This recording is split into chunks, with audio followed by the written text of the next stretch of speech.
Empathy could be your superpower. In this episode of Ask Dr. Jodi, we're going to talk about empathy and why you need to hone this skill, why it is so important to you and everybody around you.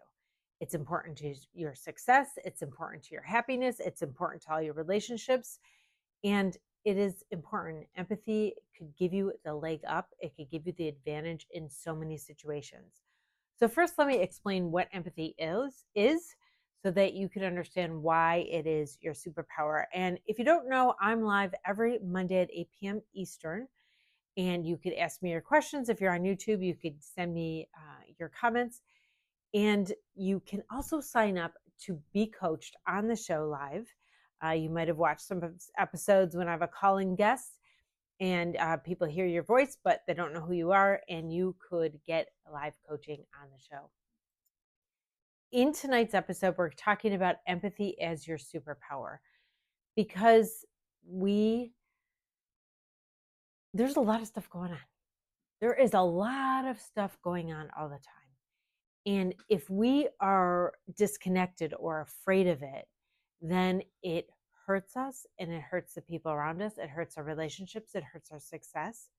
So if we are separate from what is happening, if we are afraid, if we're afraid, then we separate ourselves because we're afraid, we're trying to protect ourselves, we withdraw. And wouldn't it be better if you could grok the world, could understand a little bit more about what's going on so you can make better decisions for yourself and for your family and for your community, for your clients, all of that. That's what empathy does.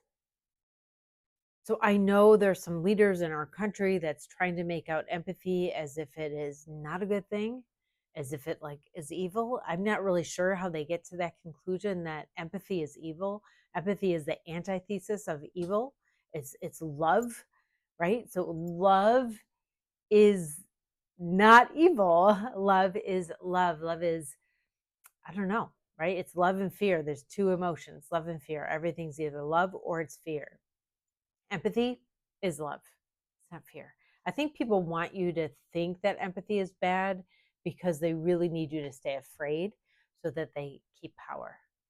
They need people to stay afraid. And so I'm trying to help people stop being afraid so that we have our own agency. We have our own sovereign power instead of people having power over us.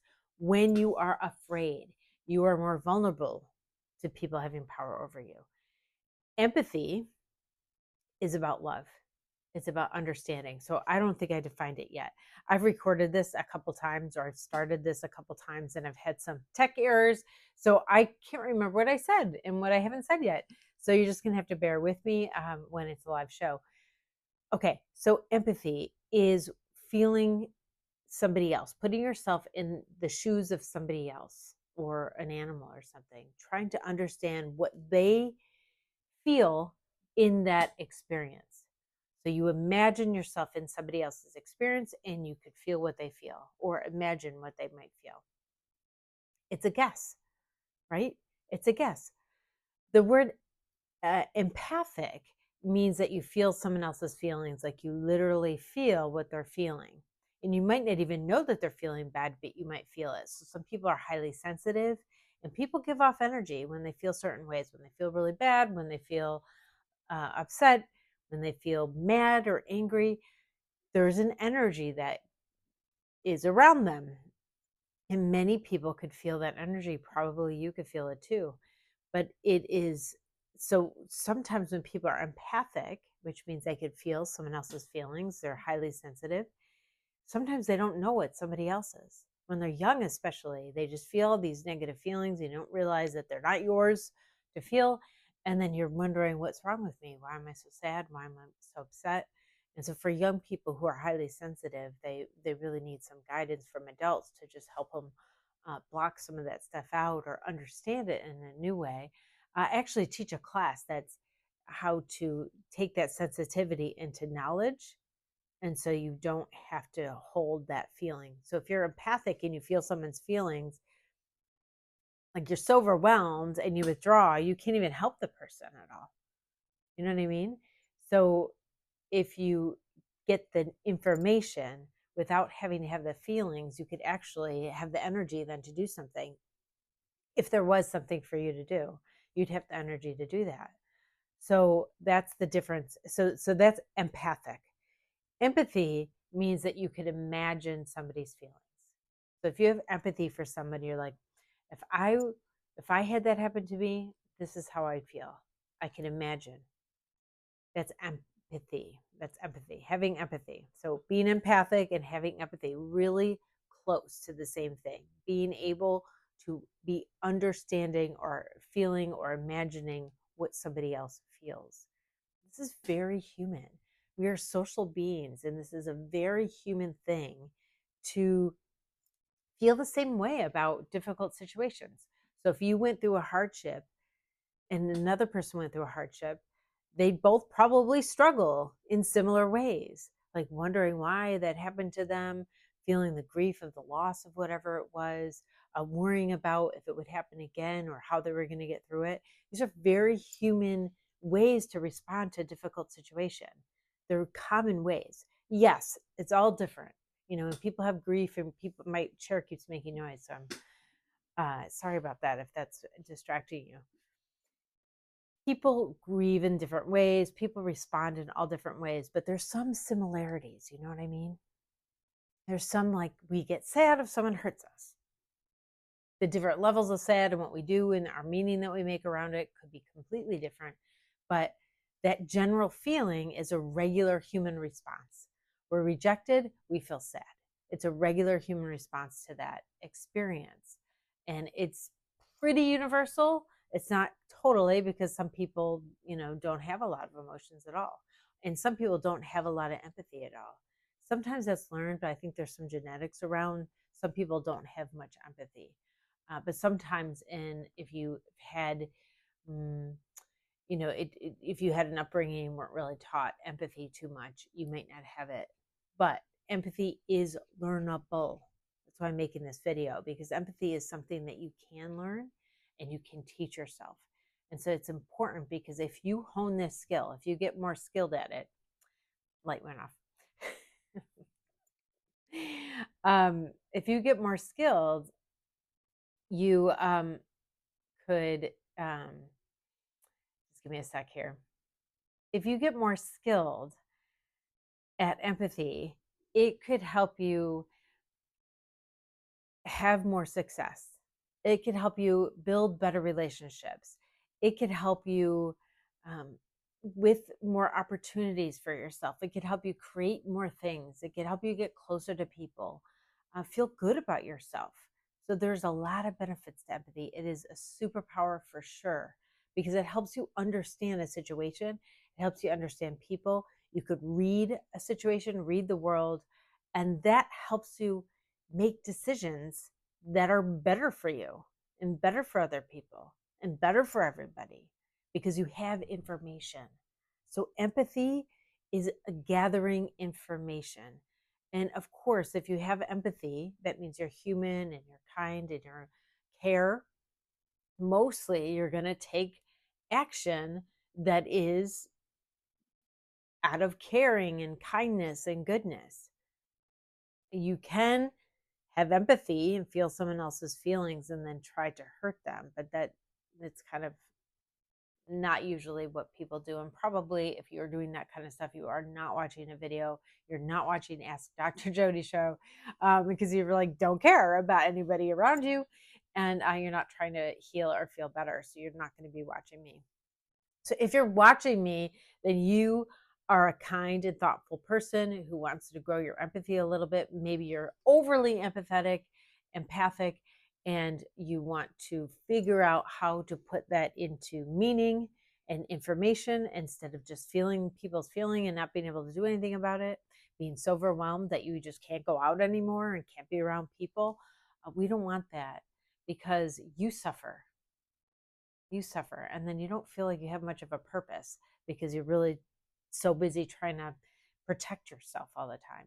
It's not real, and that's not a great way to live it. It's kind of, it feels like a burden to most people who have that experience when they're highly sensitive and they feel everybody's feeling.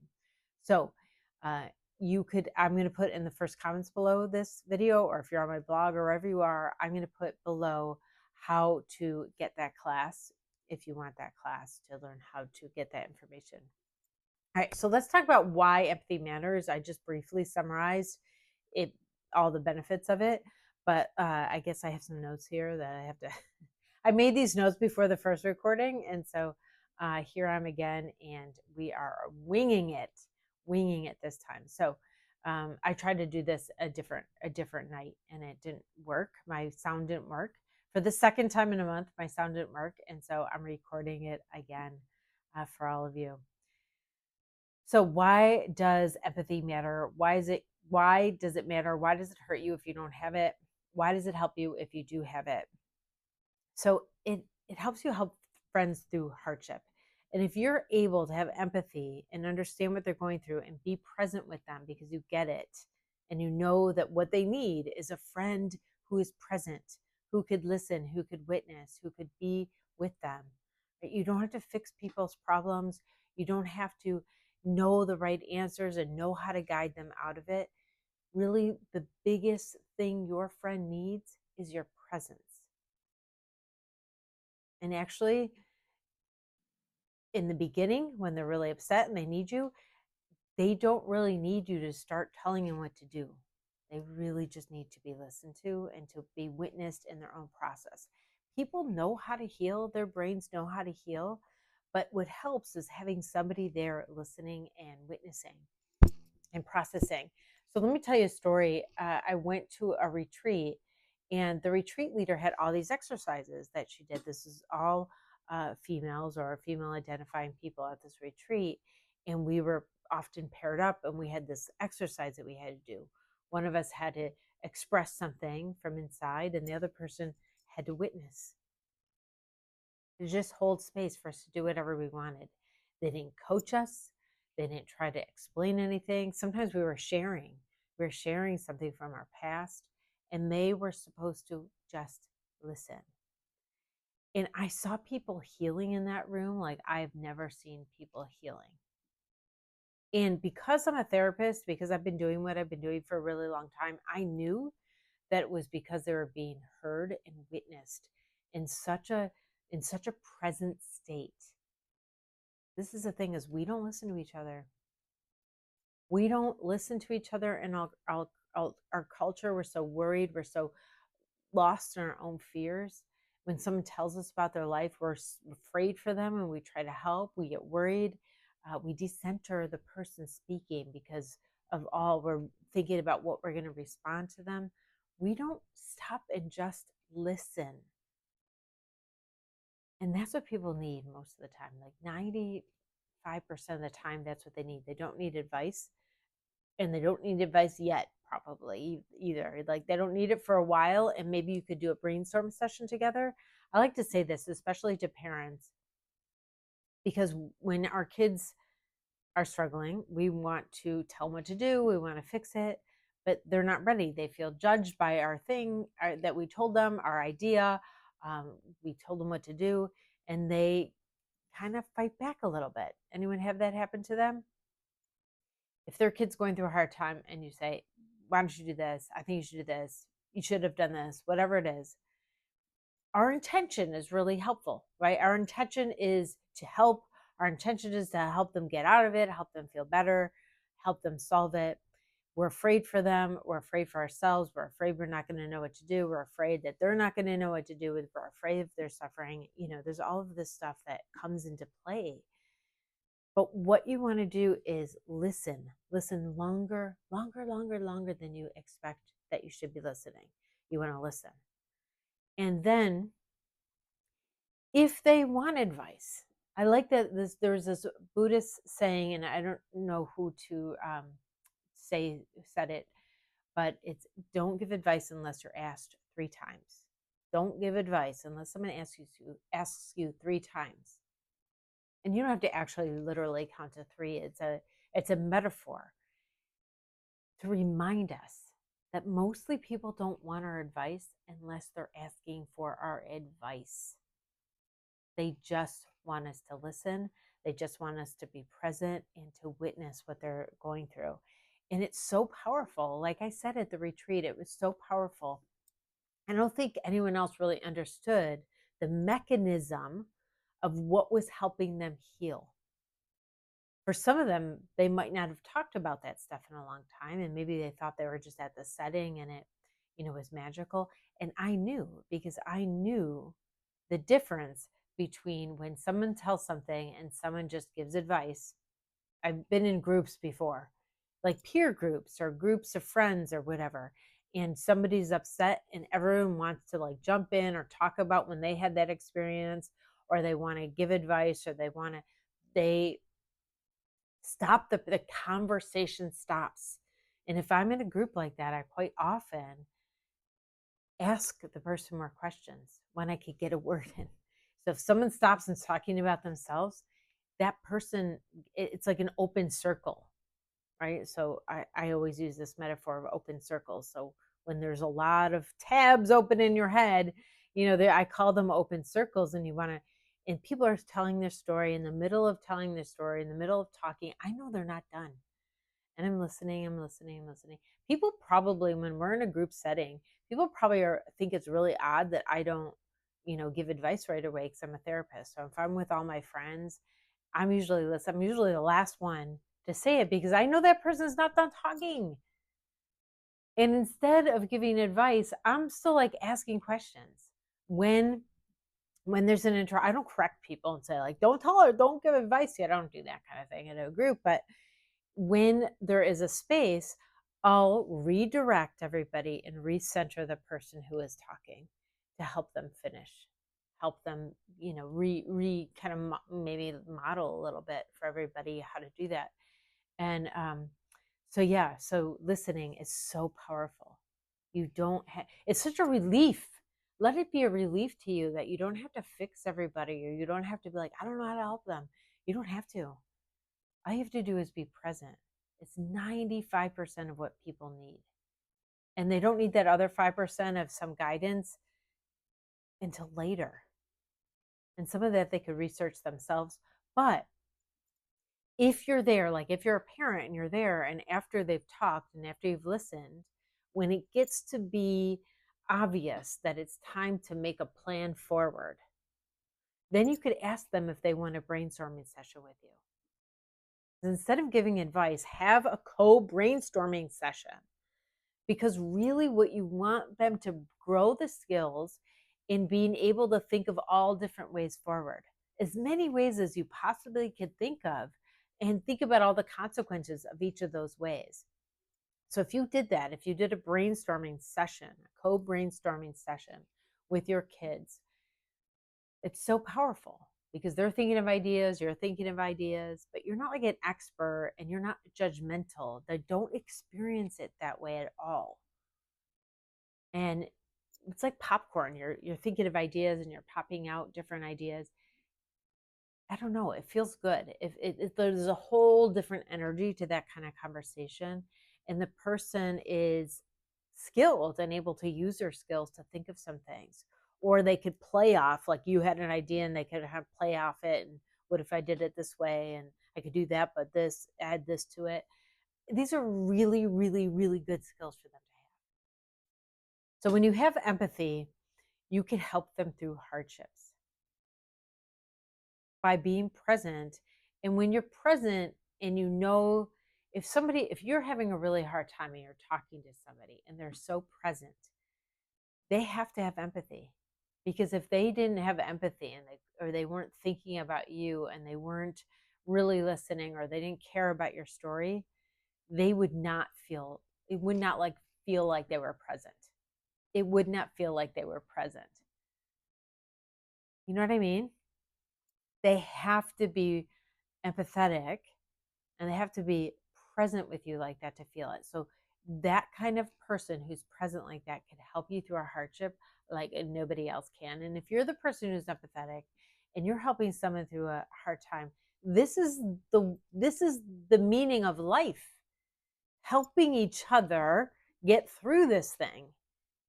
This is really the joy of life, is being able to build community up and be there for each other and love each other and have fun and adventures and good stuff, but also help each other through the hard stuff too, because we shouldn't have to do that stuff alone.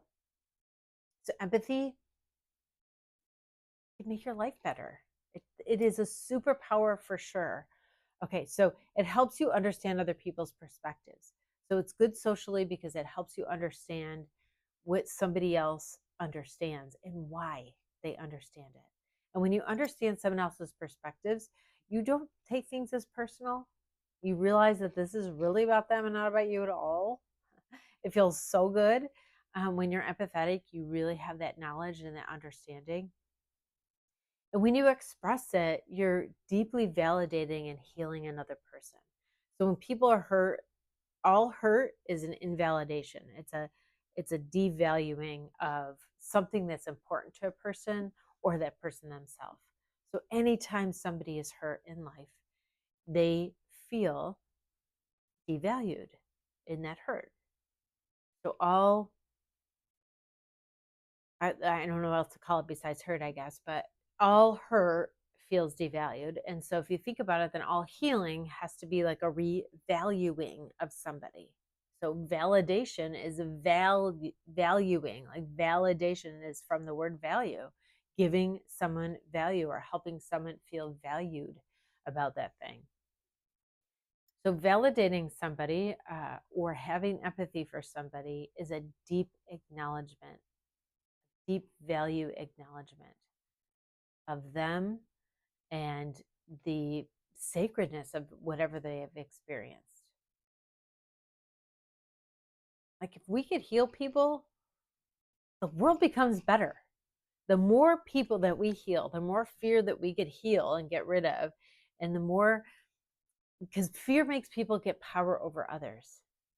When you have fear, you get power over others. When you're unhealed and you're afraid, you feel out of control and you try to get power, either power over yourself, which might look like addiction, or it might look like over exercising, overworking, or over anything, overeating, undereating. We could try to control ourselves, or we could try to be perfect, or we could try to get really good grades, or there's a lot of different ways that we control ourselves. We could control situations. We could clean all the time, get scrupulous, whatever, or we could control other people. And that's what we're experiencing right now, is a great communal fear, which then is like, who could we blame and who could we get rid of and who could we fight and who could we put down so that we feel safer? It's an unsustainable safety. It's not, there's nothing good there. There's nothing healing about that. But if we are healing people, if we are being empathetic and deeply validating people and being there for people and helping them heal, then less people are going to be afraid and less people are going to, I don't know, divide our world, divide people up. Community is the best thing that we could do to save our humanity and save our planet, is building community and building loving community who value each other and support each other. Yeah. So empathy builds trust, it builds closeness, it builds healing. Like I said, it diffuses conflict. So if you understand someone else's perspective, it's going to diffuse that conflict. It inspires action. It inspires kind action and good action.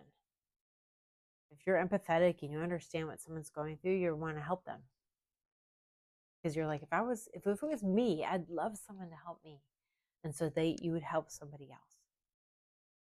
And that is that's a beautiful thing. If you are healed, if you feel someone helping you, you want to give it back because it feels so good. And if you could imagine what someone else is going through, you do want to help them because you would want to be helped if you were in that situation. So it inspires good action. So empathy is not a weakness. It prepares you. It gives you a leg up. It gives you a way forward. It increases success, like I said. So when you act on it, you get closer to people. You get more opportunities. your creativity gets even deeper and greater, and you feel better.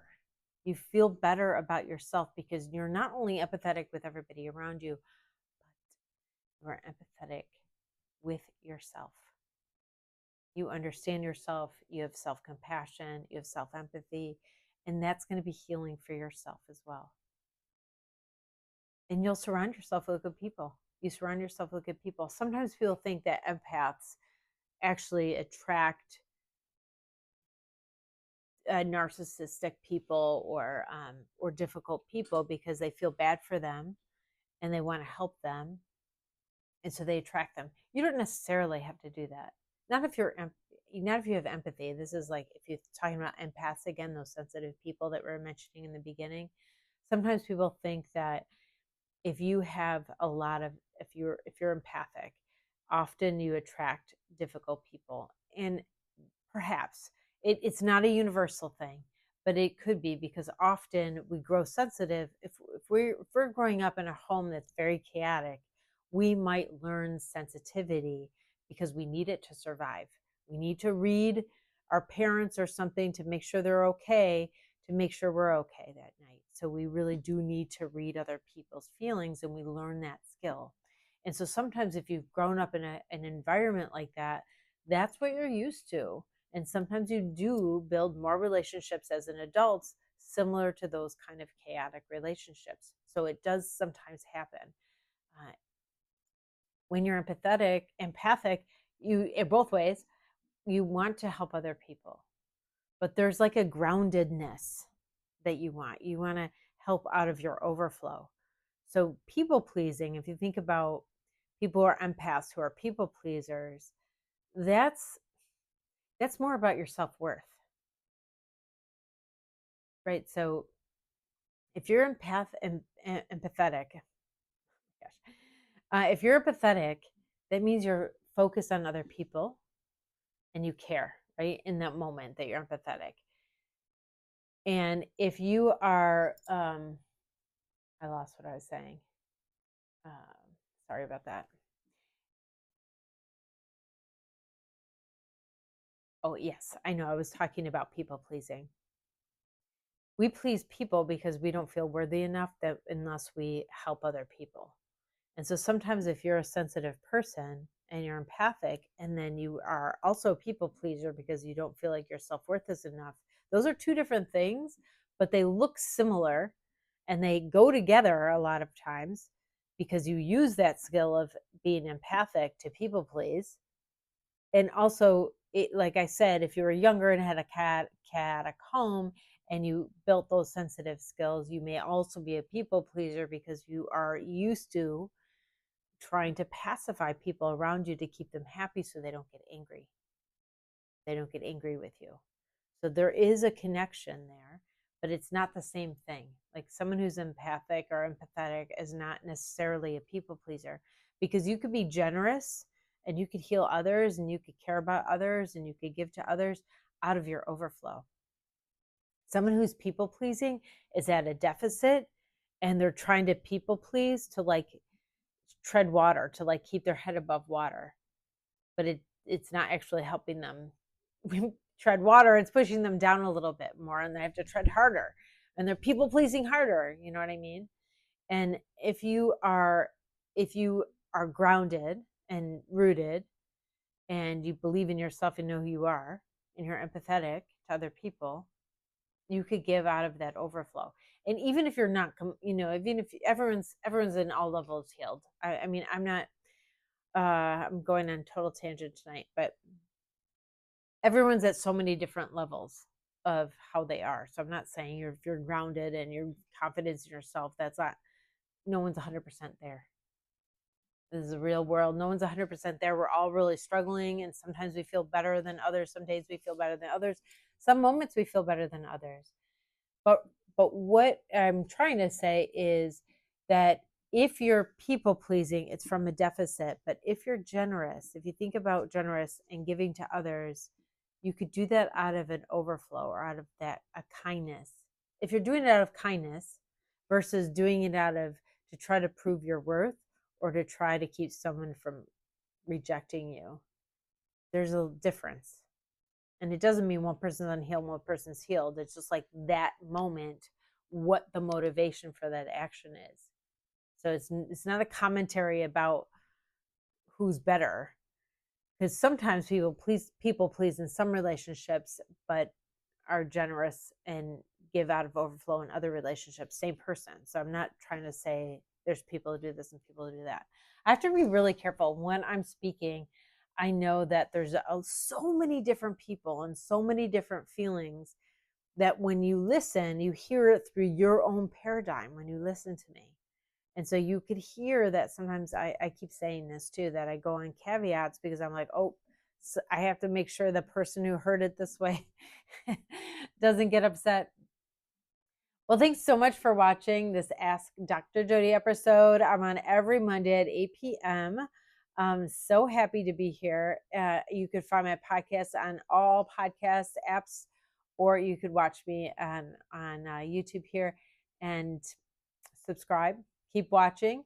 Sign up to be a guest, to be a call-in guest, and call in, and I will coach you live right on air. I have some great episodes coming up. So go to my website, jodiaman.com/live, and sign up. I'll see you next week, but watch this video next.